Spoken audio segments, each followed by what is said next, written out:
Tonight on The Conversation, the numbers are down, the polls are up, and the headlines are glowing. But scratch beneath the surface, and the questions begin to pile up. Is the surge in favorability for the Prime Minister rooted in substance or perception? And what does Jamaica's apparent crime turnaround mean for the many still living in fear? We unpack the big wins, the deeper wounds, and the contentious appointment, raising eyebrows across the aisle. To help us separate spin from strategy and hope from hype is political analyst and columnist Kevin O'Brien Chang. I am Kwame Thomas, and the conversation starts now.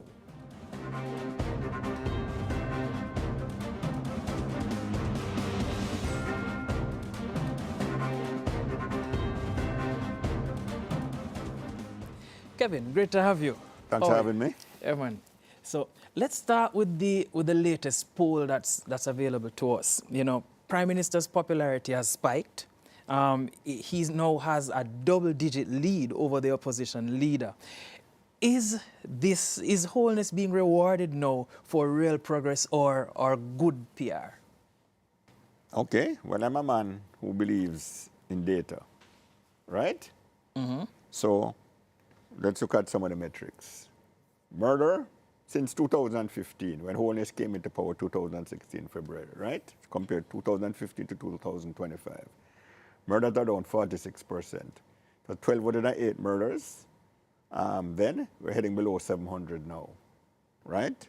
Unemployment was 13.5%. It is now 3.7%, down 73% or something. Poverty rate was 21%. It's now 8%. Down 60% our thing, right? Mm-hmm. The debt to GDP ratio was 120% then, it's about 65% now, down 50% roughly. Yeah.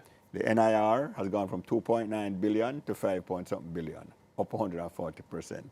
The real minimum wage in US dollars was $51 in 2015, it's now $100 US.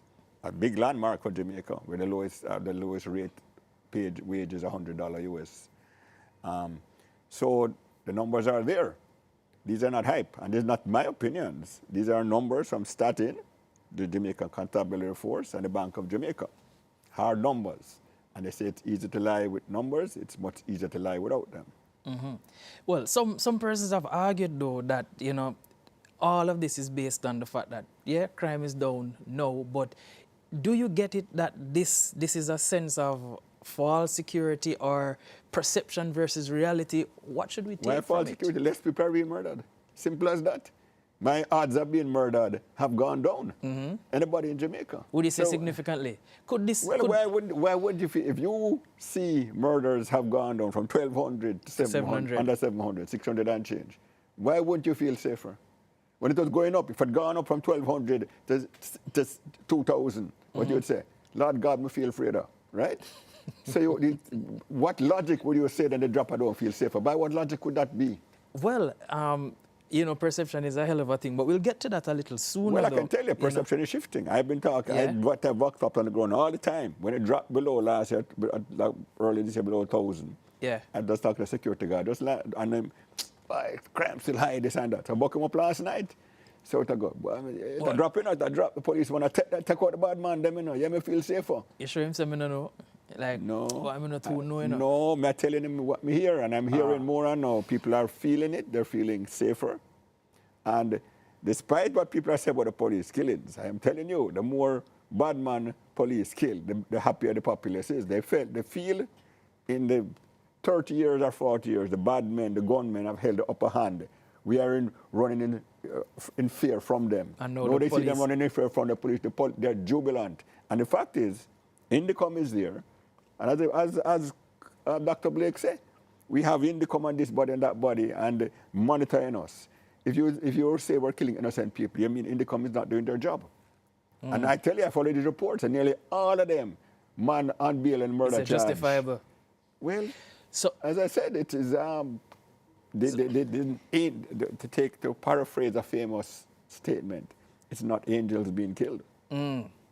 So could this, tell me now, this polling bump, you know, could this serve to lull the country, though, into a false sense of security? All right, so crime is down, we're all right, you know, all systems go and we're good. You think that might be a risk that the government might be running? Well, the fact is, despite the confidence in wholeness, going back, just Blue Dot we're focusing on. Yeah. We haven't seen any Don Anderson poll, I don't know why. We've seen another Don give polling predictions, but not Don Anderson. Yeah. Okay? With another Don on the Gleaner front page. But the fact is, despite the confidence growing on wholeness confidence, if you look at the gap between wholeness and Golding, it shrunk. Yeah. Wholeness was 14 points ahead of Golding in February, according to Blue Dot. Now only 10 points. So, and we haven't seen the voting numbers, I've seen it today.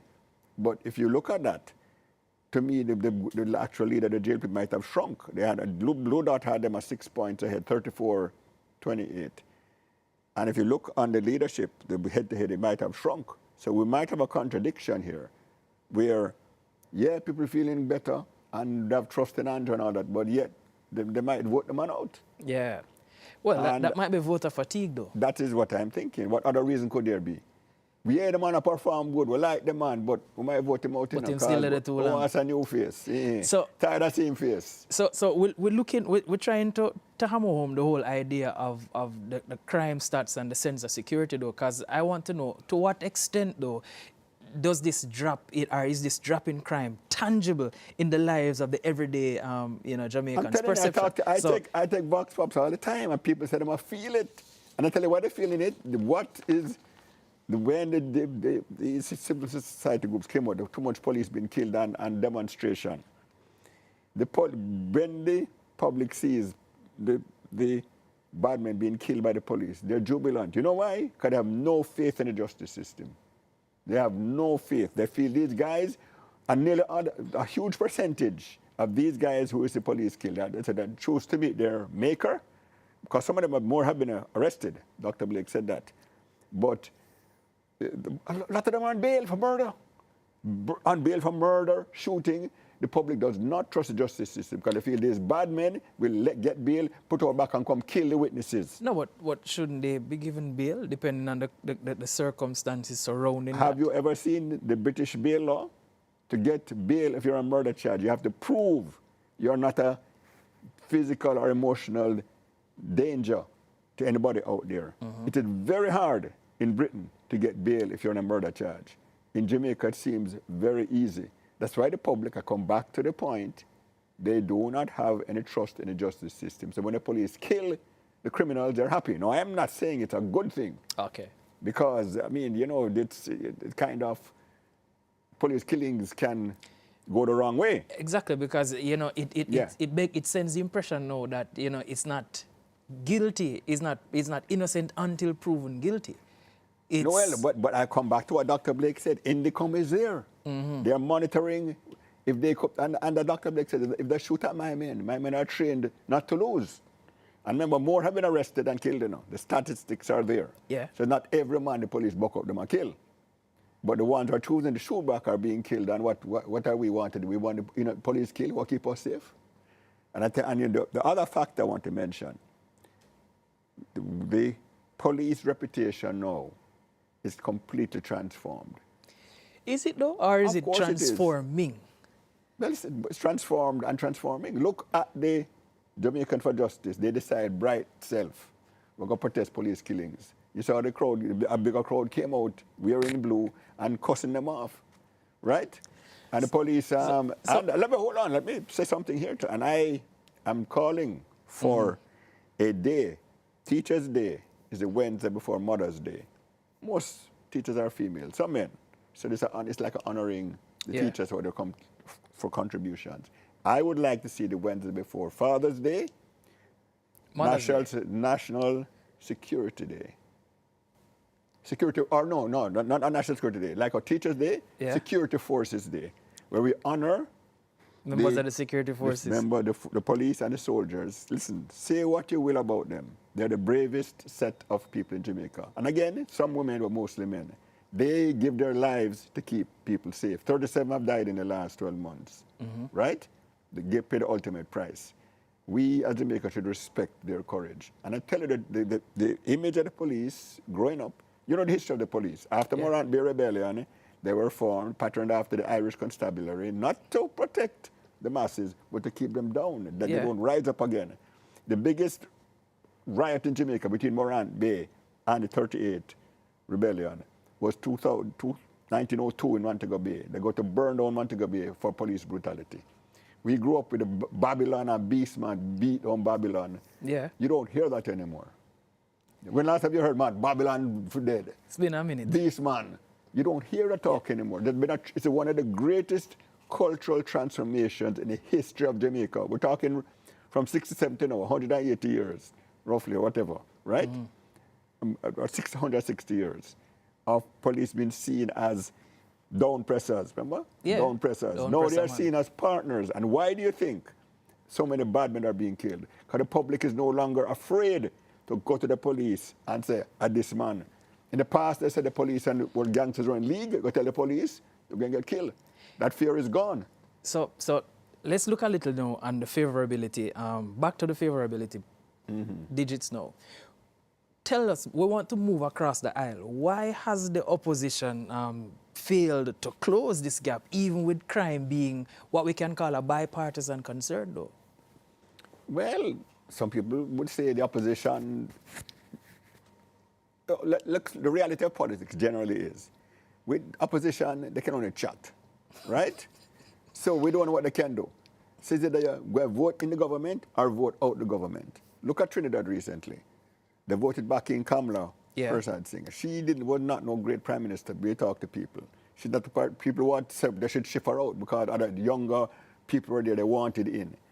But people are so fed up with the government. Murders in Trinidad are up 50% over their 10 years. They have a higher murder rate than Jamaica now. Last was the first time in the history that I can remember where Jamaica's murder rate is lower than Trinidad's, right? And the economy is very shaky. But so the government is so unpopular, they got booted out despite the opposition leader not being particularly popular or having a great track record. So when they're ready for vote you out, they don't care who's there. They say, we'll vote you out. Yeah. So it's not that she won, it's more that Rowley lost. Right, or Stuart Young, yeah. So to what extent, though, do Jamaicans see the murder rate drop as tied to political leadership then? Well, it is hard to say. I can only say from my experience that I have lived since Jamaica since '89, and I have heard them. As a Jamaican, what's your understanding of that? How do you see this murder rate drop as being tied to political leadership as opposed to anything else? Well, I'm going to tell you. '89, I came back from Canada from school. It was 400 murders. I saw it go to 2,000 to 1,600. Yeah. 400% increase in 2005, right? Then came 2010 to do those things. State of emergency came in. Murders plummeted 40%, and they kept going down, down, down, down after the state of emergency. Polls kept showing Jamaicans wanted state of emergency. 80% wanted more and spread it.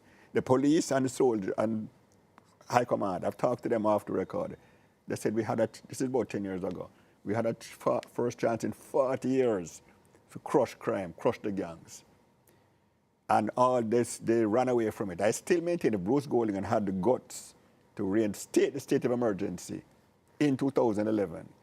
He would have been easily won back because the public wanted it. He didn't do it. Andrew Holness did it in 2018. Murders had hit 1,600 in 2017. They brought in the state of emergency in 2018. Murders plummeted 22%, down to 1,300. And he got a lot of criticism, but he kept coming back with the SOEs. And I've talked to the police. They said we needed the SOEs. Why? Because if you don't take the murderers off the streets, the people are afraid to testify. When the SOEs give us a chance to build a case, took them off the streets, we could build a case because people testify, and that enabled us to break the gangs. Without the SOEs, we could not have broken the gangs. Yes, we have more police on the ground, we have better equipment, better management, but you need to put them away. And when they're out on the streets, people are afraid to testify because how many witnesses have been killed. When last you hear a witness killed in Jamaica? It's been a minute. And it used to be a very common thing, right? So they claim it, the lower court claim it, it's unconstitutional. They're challenging it. Going to go to, so there's no final ruling. And the Privy Council ruled in the past, and the statements have said Jamaica has one of the highest murder rates in the world. Crime is a serious problem. I feel the Privy Council is going to look at that and say, it's not normal to have the highest murder rate in the world for 30 years. Which country in the world has the highest murder rate in the world for 30 years running and claim it is business as unusual? There's no emergency. So that's insanity. Remember, no. Well, I'm asking the judge, my rule different. Exactly. But this is my take, that if no other country I've seen has had such a high murder rate for so long as Jamaica. 30 years with the highest murder rate. So we're jumping back to a conversation that was started before we went on camera. And the question that I want to ask in relation to all that we've been saying, you sure there isn't a messaging gap or a credibility issue or something else that can give account to all that you have been saying? We don't know. I don't know. I have analyzed it, talked with friends, and we say, the numbers are there. Yeah. As I said, no government has ever come to the public with the hard numbers to prove that they've been doing something right. None. But Jamaica's had 4 governments face a 3 term for the 3rd term. They're losing in JLP losing 72. The PNP losing 1980. JLP losing 89.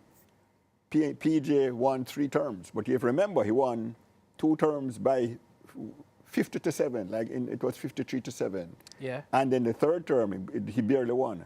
So, and I believe if Bruce Golding had been a leader then, he probably would have PJ would have lost. The Siaga wasn't popular. So remember, Jamaicans just have a thing. We don't like get them more than 2 terms. Maybe they feel dictatorship might happen. I don't know. So from where you stand now, underground, all is in the trenches, all right, does this represent for you a turning point, for the entire country, or is just a temporary detour? What are your thoughts on that?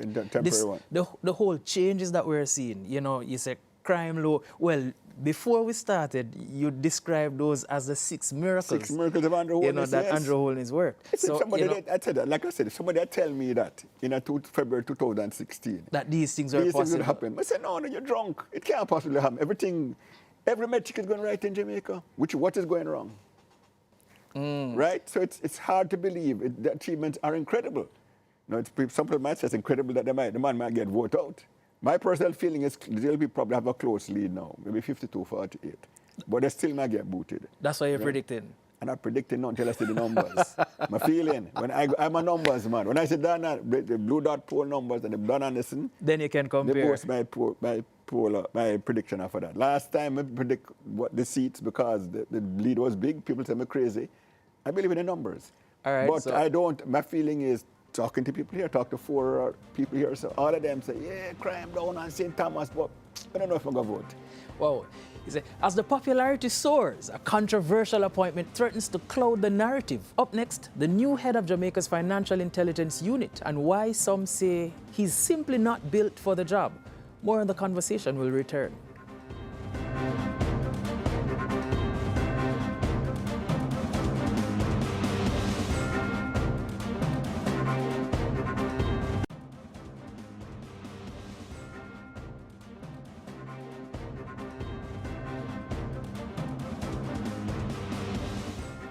This week, the appointment of Dennis Chung as head of the FID sparked political backlash. The opposition labeled him just an accountant. But is that a fair critique or political shadowboxing? What are your views on that, Kevin? First of all, who hired Dennis Chung? That was an appointment. Who hired him? Well, and how are these appointments made? Usually between consultation, Public Service Commission. Public Service Commission, right. and there's a recommendation. recommendation. They always do this, and they are entrenched in the Constitution. Yeah. That the Public Service Commission makes these appointments since 1959. Even before we became independent and its things. So these have always been made by the Public Services Commission. I can't remember any opposition or government questioning the Public Service Commission choices. Can you? No. I can't remember it, because it's an accepted protocol by both sides that this thing has been going on 60-something years, 60 years, 66 years now, since 1959. This is accepted procedures. Everything has been followed. We do this, we interview, we did this, Public Commission, and it is done. So the normal procedures have been followed. Nobody has brought up anything not normal about the procedures that were followed, right? So you are saying that they're just shadowboxing? And the government does not make any appointments. It is done by the Public Service Commission. They interview this and that, they come up with the thing, put it to the Governor General, and it's accepted. It has been a norm for 66 years, right, even before we became independent. how come suddenly, all of a sudden, the Public Service Commission is being questioned? The first time, I can't remember everything in perfect knowledge, but I've never seen the Public Service Commission recommendation being controversial before. What has changed? What does What has changed? What qualifies someone though to lead the FID from where you stand? What do you think? I am not on the Public Services Commission. These No. are not foolish people, right? We have qualifications. Did the people with the qualifications apply? I don't know. I'm only saying from the point of view that we have an accepted body for 66 years, has made these appointments. Nobody has ever quarreled. They said that it's a procedure, it's done and accepted. Why is it not being accepted now? So you're saying question. You're saying that the Public Services Commission so far has been above reproach. So why no? Why 66 years nobody has questioned them? Why now are they being questioned? Why, for what reason? Perhaps they're thinking that financial expertise is not enough. What are your views on that? Listen, I come back to the point. Why am I going to question this case and none have been questioned before? Who was the last FID head? What were their qualifications? Tell us. I don't know. What I'm saying is, after 66 years, for the first time ever, the Public Service Commission has been questioned. Why? Why would people say, well, clear, they must have gone through properly, like that, and nobody has said there was anything wrong about the procedure. Nobody has come and said, well, this procedure wasn't followed. The same procedure, 66 years has been followed. All of a sudden, no, we don't like this procedure.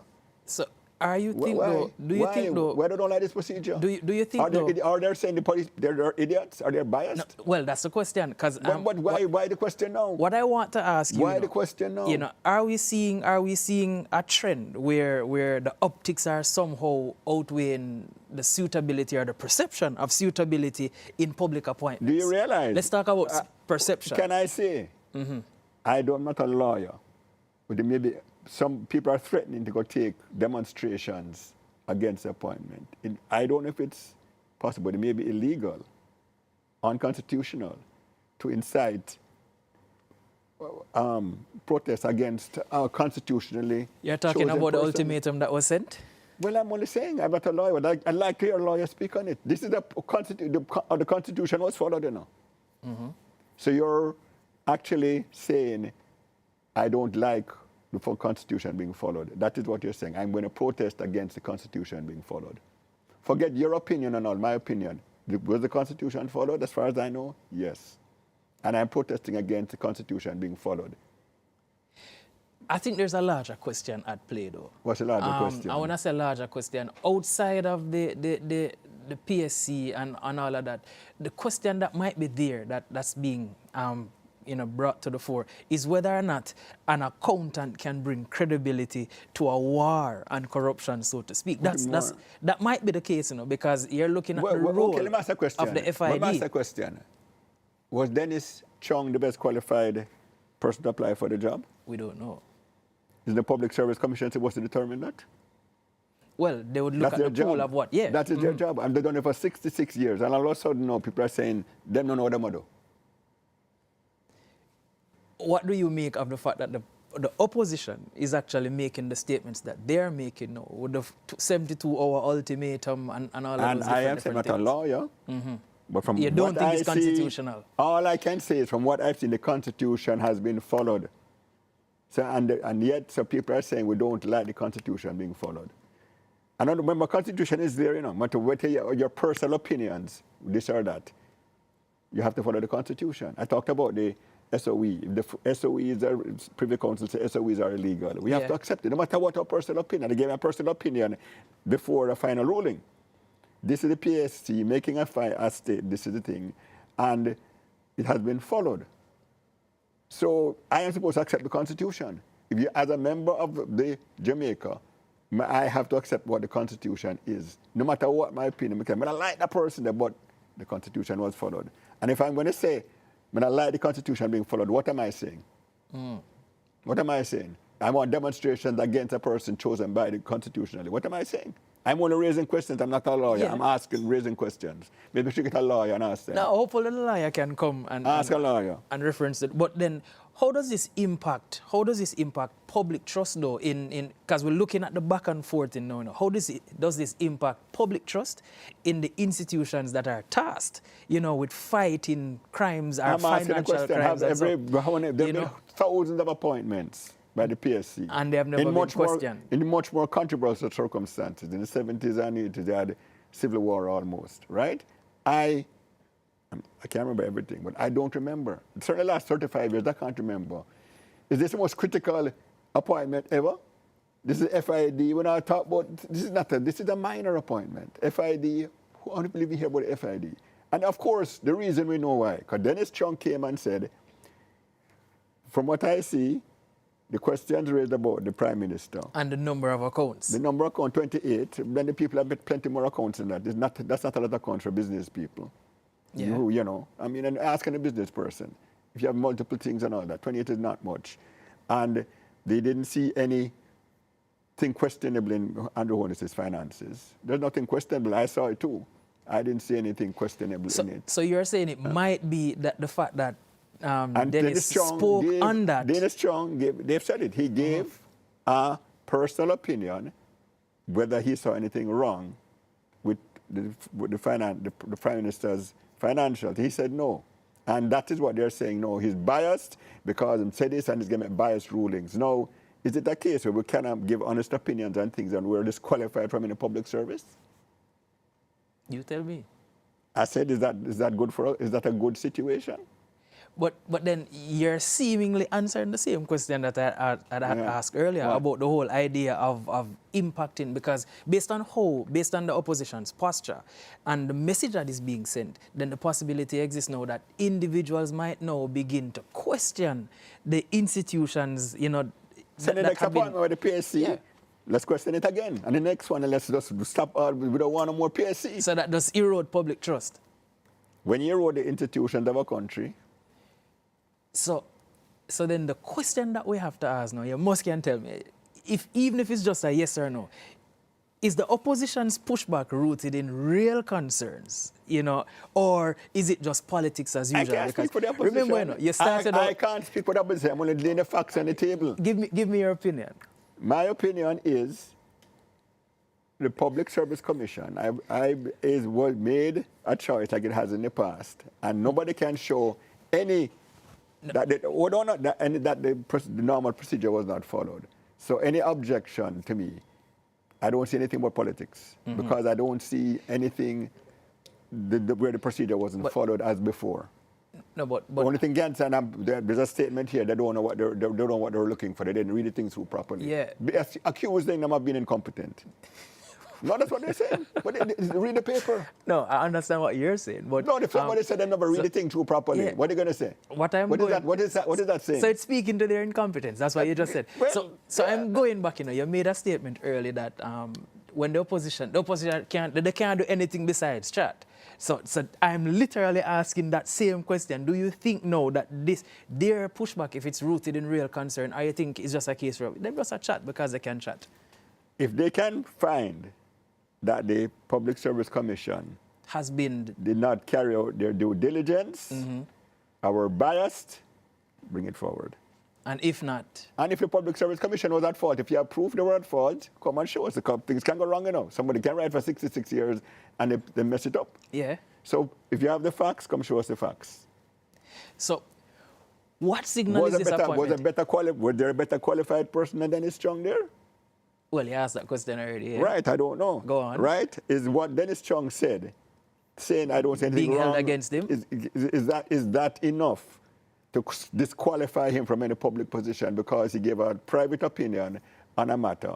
Based on the numbers that was available based to him. on the numbers, and he didn't see anything wrong with it. 28 accounts is not a big thing for anybody who has businesses. Yeah. Many people have more accounts than 28. So as someone who travels now, what signal does this appointment send, domestically and internationally?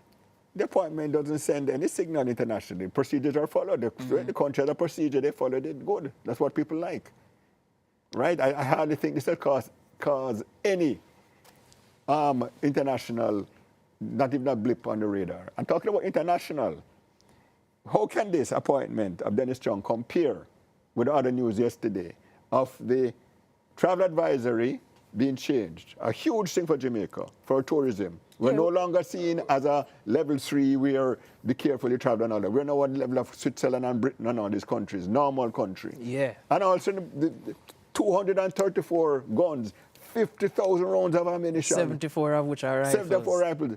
50,000 bullets that can kill 50,000 people. Yeah. Then you tell me a FID appointment, which was made by a public sector's commission, you're going to put these three things on the same level?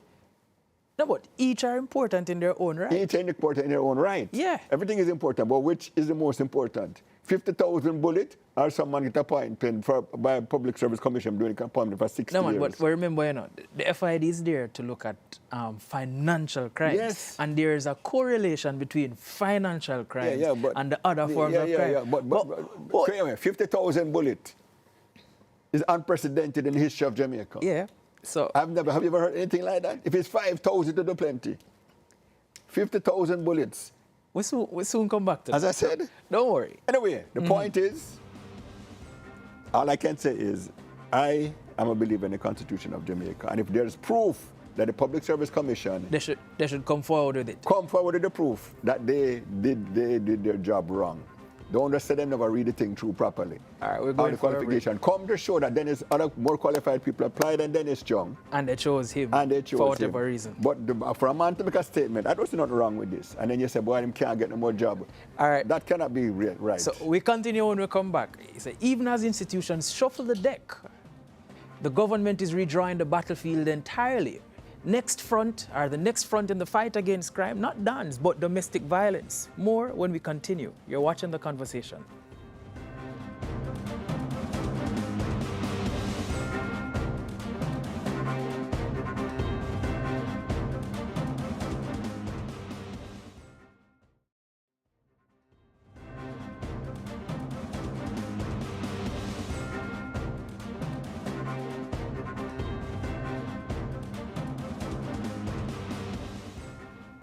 Prime Minister Holness is now naming social violence, intimate partner abuse, child discipline, interpersonal conflict, and so on as Jamaica's new security frontier.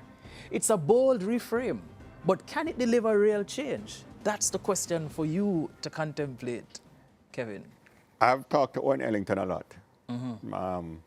You know, it's Blake's first cousin. Yeah, man. Owen Ellington is before Blake, he was the most successful commissioner ever cutting crime. Murders are down 40% under Ellington. And it's wonderful to see that the family tradition has continued.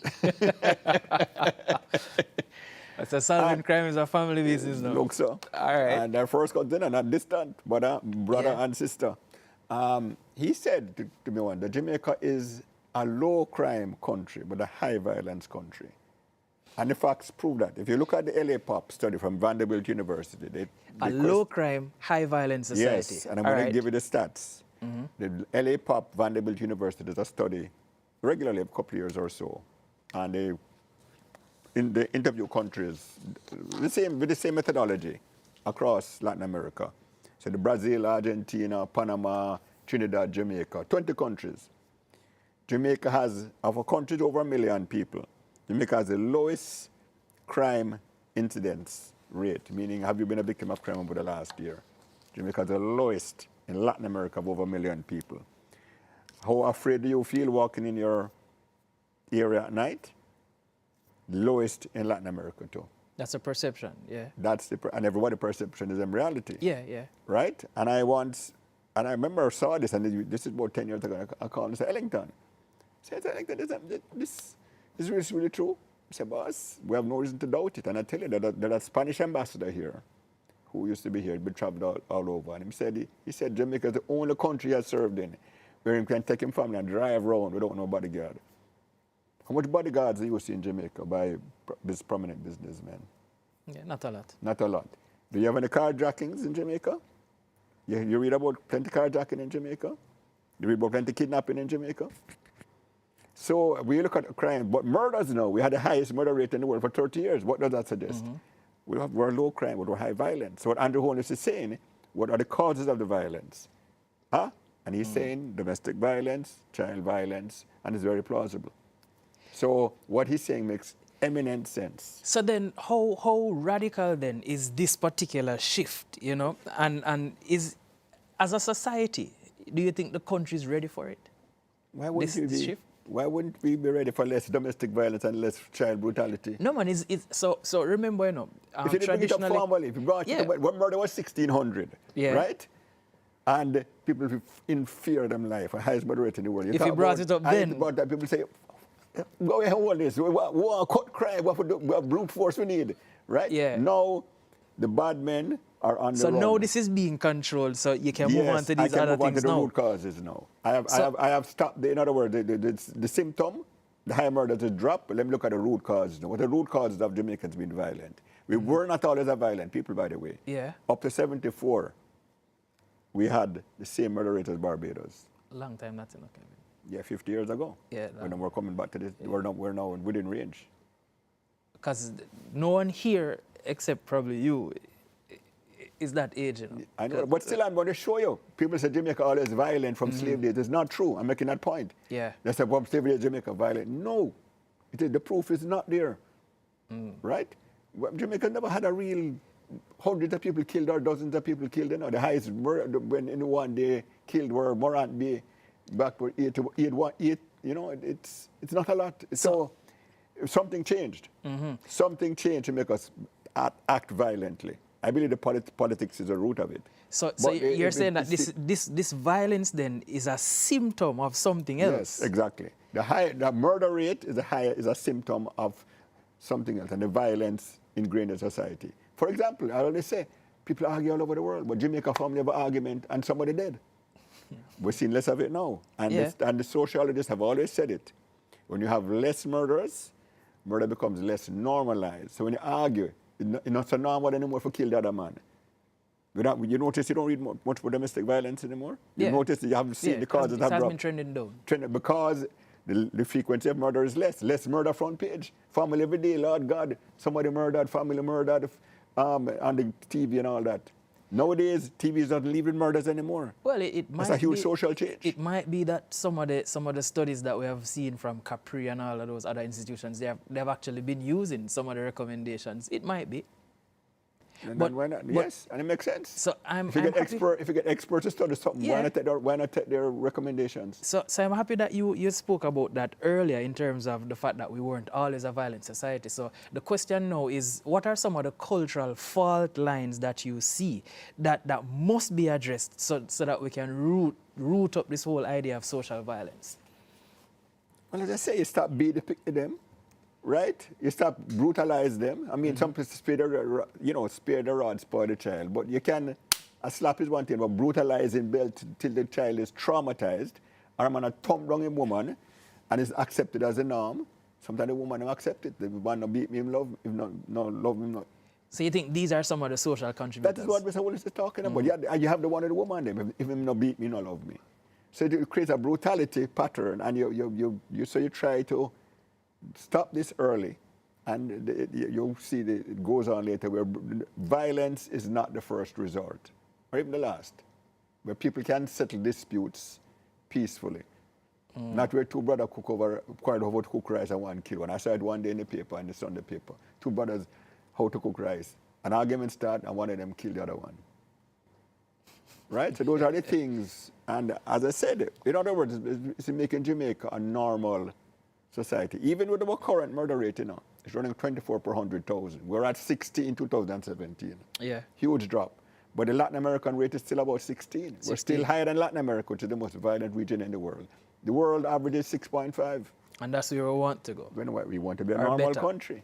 We want to be a normal country. So now that the Prime Minister has made that particular kind of declaration, though, do you think that legislation should follow in that particular direction? Or because some persons might not be of your particular view, do you think that it's more about behavioral transformation as opposed to just legislation? Both. Or both? Well, legislation helps to change behavior too, So you need both. You need the social messages, but you also need the laws. If you brutalize a child, you're going to go to jail. Yeah. Why If you beat up your woman, you're going to go to jail. So what I'm saying, it works on both levels. One is a deterrent, and one is a normalization of, or denormalization of behavior. Yeah, because why I threw the question that particular way, though, is that some persons have said that when you look at just legislation, because somehow we seem to be good at crafting policies, all right, but we have not been good at implementing said policies that we have crafted. So the idea is that if we put legislation in place, we're just putting a band-aid over something. But no, if we look at... You need both. You need both. You need both. So,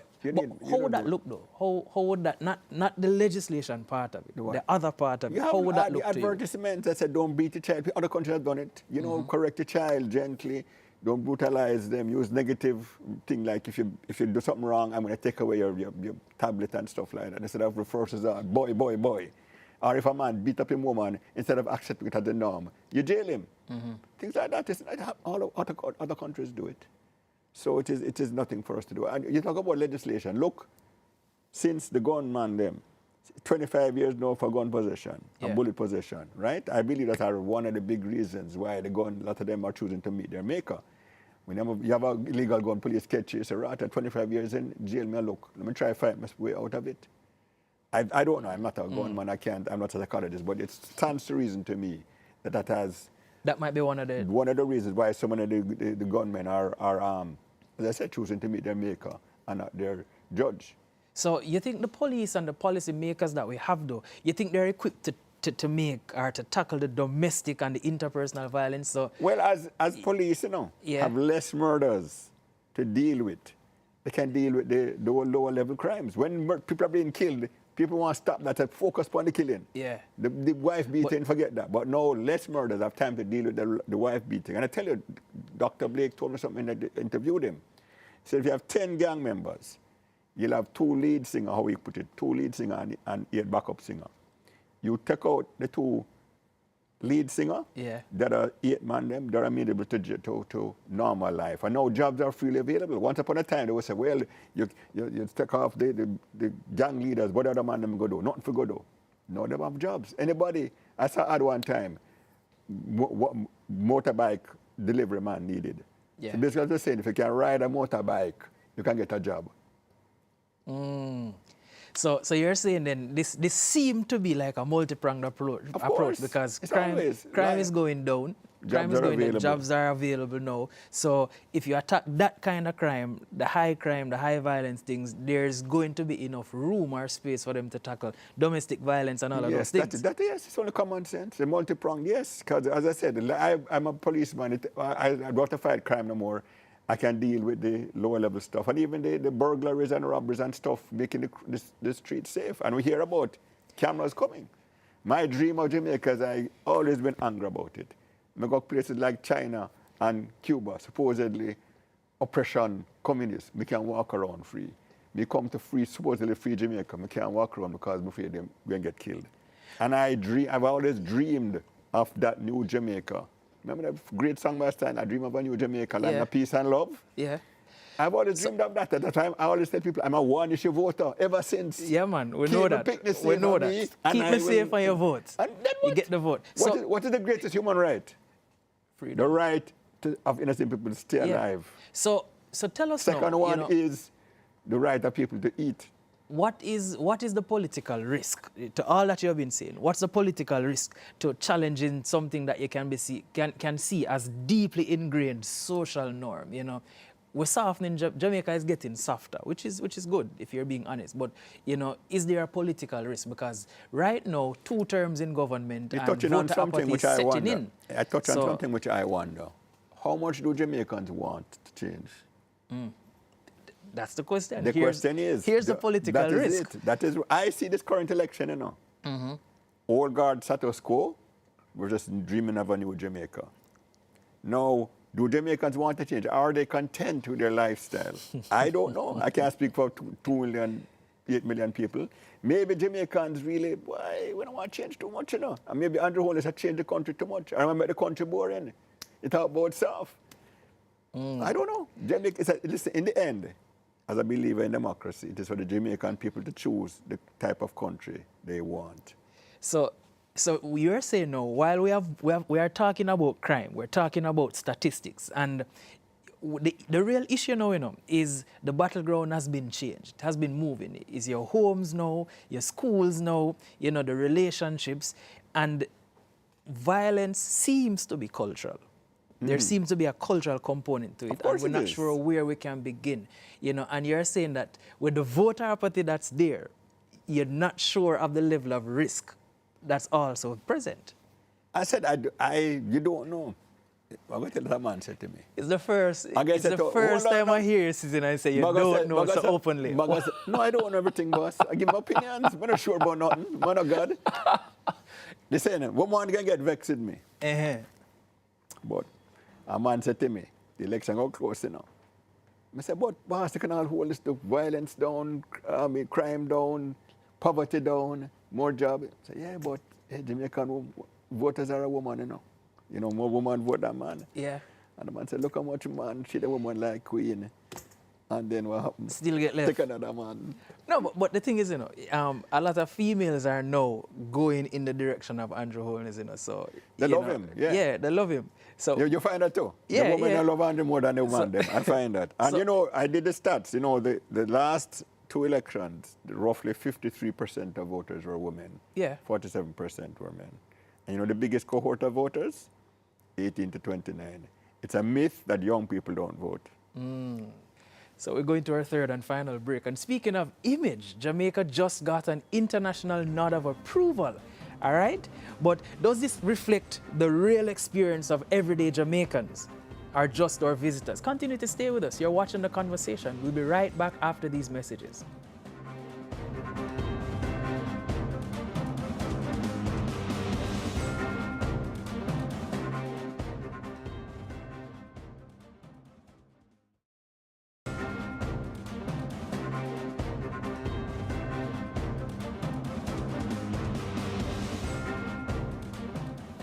The U.S. has officially bumped Jamaica from level 3 to level 2 travel advisory status, placing us on par with Spain and Germany. A huge win for brand Jamaica, but how deep does this go? And what does this mean for investment and tourism? And how sustainable is this moment? So, Kevin, this sounds like two Jamaica. This is a two Jamaica syndrome. Where one Jamaica is safe for tourists, and it's dangerous for citizens. That has been the narrative. What are your views on that? Because yes, you're a single voter, you're a single issue voter, and this seems to be this is your primary issue. This is my issue. So talk to us about that. There's an old joke. About 20 years ago, we hear it. The woman said, hey, Jamaican Tourist Board coming with a new slogan. I said, what? We kill each other, but we don't kill you. All right? So, fast forward now. Murders are trending at below 700 for the first time since 1994, right? Murders are down 43% this year alone. It was down 8% 2023, 18% 2024, and 43% this year. Down 60% in 3 years. Yeah. Right? I told people, in New York, in the mid-90s, New York had a higher murder rate than Jamaica for donkey years. All of a sudden it plummeted, and it's now New York is as safe as can be. Yeah. The trajectory. That's my hope for Jamaica. What happened in New York can happen here. And as I said, I talk to the regular people on the road all the time. Jamaicans are feeling safer. No question about it. So the idea that there are two Jamaicas, one safe for that tourists. used to be true. It used to, because tourists have always had one of the lowest incidence rates in the world. The fact the percentage of Americans suffering crime here in Jamaica is much lower than abroad here. But then again, most of them are in all-inclusive. Enclave. Exactly. So it's always been the case. But what is changing is it is no longer becoming the case. With Jamaica, let us hope these numbers stay down.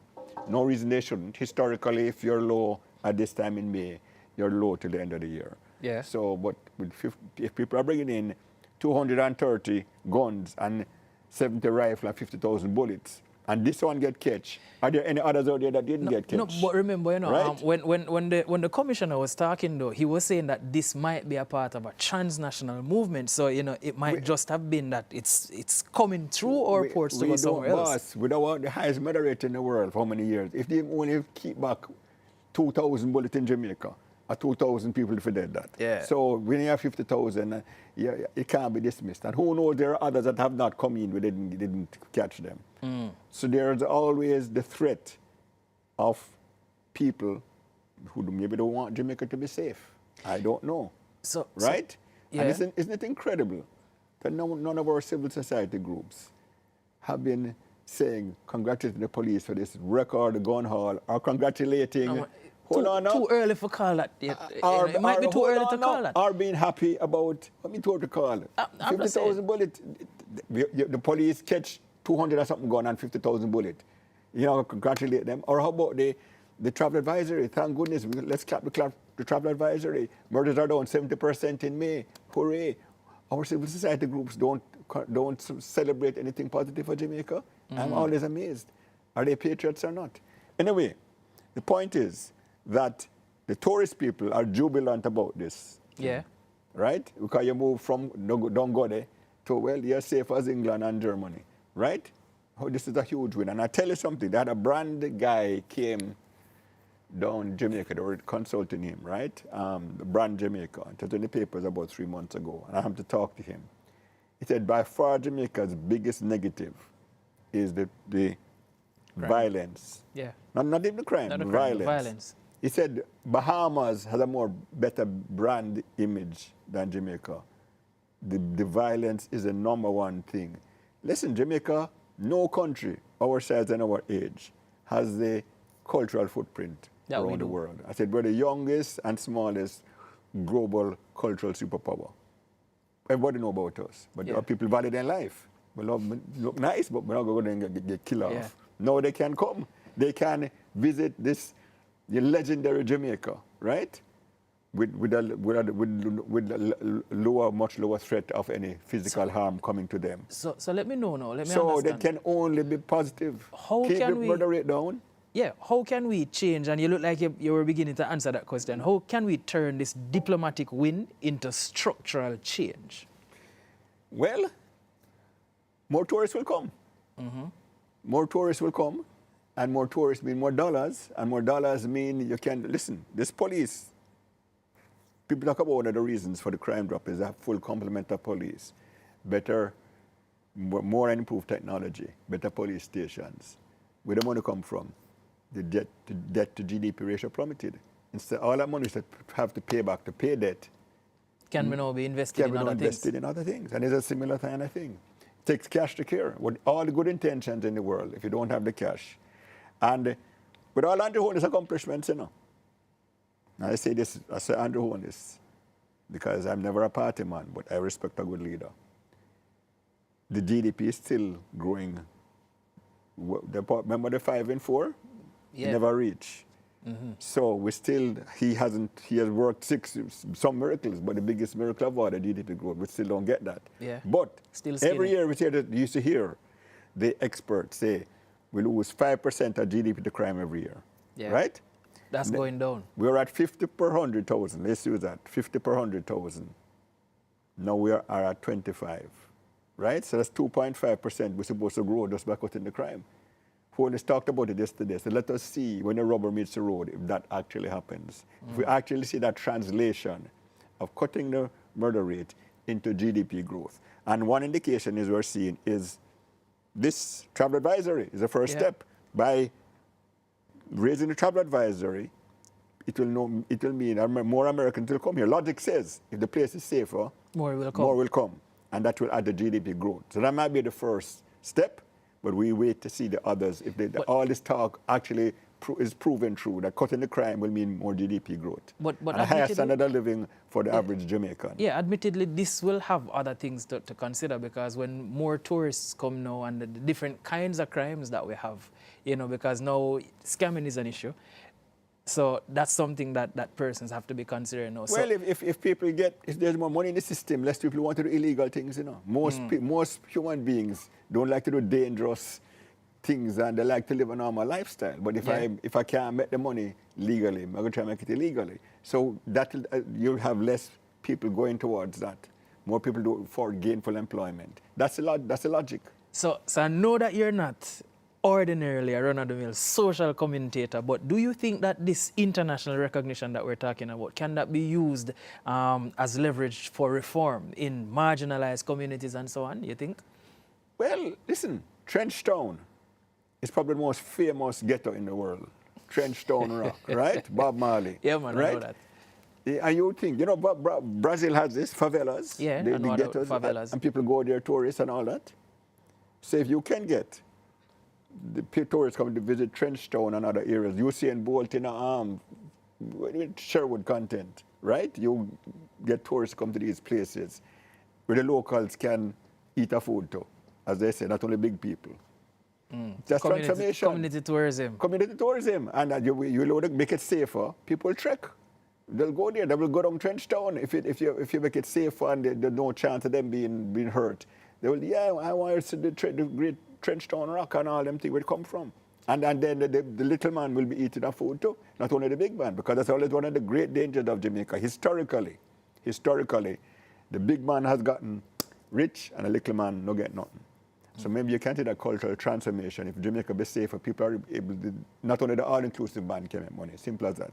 People, more tourists can walk around and with vendors and all that. So slice up the pie more evenly. Slice up the pie more evenly, perfectly said. Yeah, so we're looking at, and I'm happy that you spoke about the fact that many of these groups, the groups aren't doing what they ought to be doing in terms of applauding. So I'm saying that the global applause that Jamaica has just gotten now, does that reflect the average Jamaican experience, one, or does it mask it? No, Jamaicans are feeling safer. If Jamaicans are feeling safer, why shouldn't the foreigners come and feel safer too? It's only common sense. So everybody, if less people are being murdered, everybody is happier, local and foreign. So you're saying that our local group, activist groups, should be shouting this a little bit more now to reflect what if they do really want good for their country they of would birth, talk about it. I would think so. If I am a patriot, I celebrate positive things of my country. If I don't celebrate positive things, how can I be considered patriotic? So in the formal, well, we're basically at the end of the program now. So the question that I have to ask, as we go, has Jamaica in fact then become safer, or just appear better, or is just better at appearing to be safe? Dead bodies are dead bodies. Less dead bodies means people are safer. I'm at lower risk of being murdered in Jamaica today than as an awkward, because you know how life is. But still, all right, we are all, both of us, all of us in the room, are at a lower risk of being murdered today than 10 years ago or last year. That's not good. Hope it continues. No victory laps. It's a process. We're on the track, but we can become as safe as any country. But the burning question I come back to, and I don't know, what do you think? What kind of country does Jamaicans want? What kind of country? Do they like the status quo old guard or a new Jamaica, a new dispensation? That is the question in front of Jamaican voters. And I have always believed in the end, people can chat. The voters were democracy, luckily. They decide what kind of country they want. All right, so I think we're at the end of it. So the numbers show progress and the polls show confidence and the world is watching, but between perception and policy, between what's working and what's wanted, we still have questions. Kevin O'Brien Chang, as always, thank you for your insight. Thank you, sir. And thanks for having me. And you watching at home, is Jamaica truly turning the corner, or are we polishing the image while the foundation remains cracked? The conversation doesn't end. Well, until we fix education, I will not be convinced we've turned the corner. All right, so let's keep it going online on the Scene app and across all our platforms. Until next time, I am Kwame Thomas. Be informed, stay engaged, and remain relentless.